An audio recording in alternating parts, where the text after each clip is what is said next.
Hello and welcome. I'm host Elizibar. This was a free comic book day book, and I'm just now getting around to reading it. And you know what? Turns out this is actually pretty cool.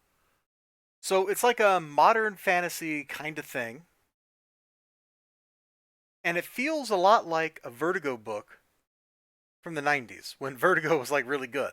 Like you could just pick up a book that had Vertigo on it, and you knew that you were in for maybe not like an exciting time, but a time worth participating in, something interesting, something thought provoking, something kind of deep, and something that's a little bit poignant that's going to stick with you.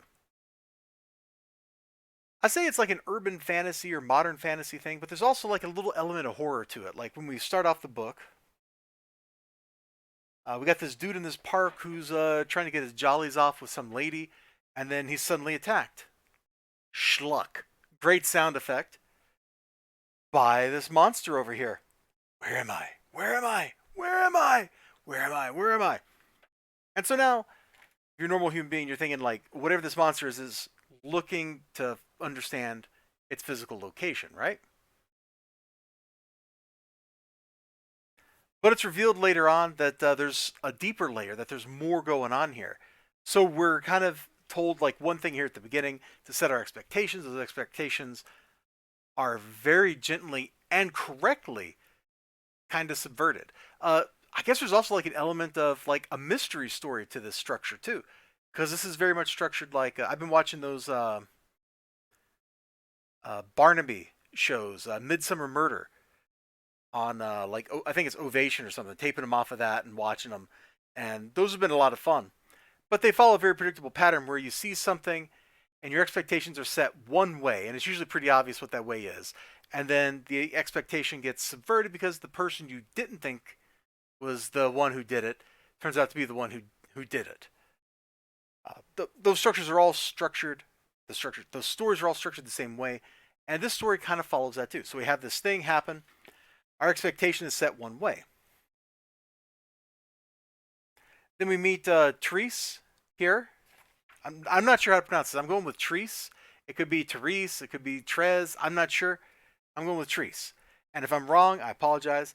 And we meet her in this bar, and it turns out that there's this lady in there who picks up guys and then robs them, but she's magical and yada yada yada, and her whole thing gets like some, she gets found out and all that by Trese. So now we know Trese is some kind of magical paranormal investigator, and she gets called in on this thing, which is the aftermath of what we saw, where this dude who was about to do a bad thing got attacked by this thing, which we now learn is like some kind of plant monster, and the investigation begins.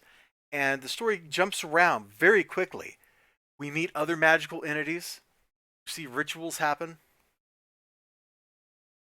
We get some action, some crazy stuff going on, and the whole thing it's kind of runs at a breakneck pace. It's very manga-like or very like old school comics like.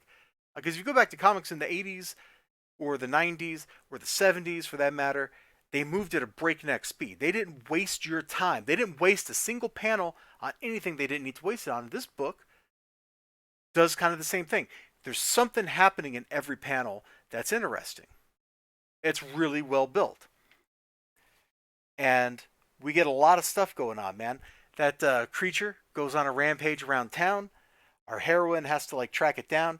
She gets the necessary clues. She finds the resolution to the problem. And at the end of the day, while it's maybe not a happy ending, it's a satisfying ending. And I don't know what more you could want. This is actually a lot of fun. I don't know if this is like a trade paperback, because that's what they're kind of showing here is like a trade paperback. At least that's how it looks to me. I don't know if that's correct or not. That's what it looks like. It's also apparently being made into a series on Netflix, so that might be worth checking out. I might start checking that out. I don't know anything. I didn't know anything about this going into it. I didn't know it was going to be a show till I saw it on the cover. Like this is all brand new territory for me, and I really liked it. It was really cool, and I am going to have to keep my eye out for more. Like I don't know when this is supposed to come out or anything. I guess I'm going to have to like sit down and Google search or something and figure that out so I can know if it's already out, if it's coming out, what the deal is, so I can get on board it, get on the train. That's kind of what I want to do. Is I want to get on the Trese train. I'm never going to say that phrase again. You all take care of yourselves. Check this out. If you didn't pick this up at Free Comic Book Day, you're probably missing out because this was a blast. It really was. Bye bye.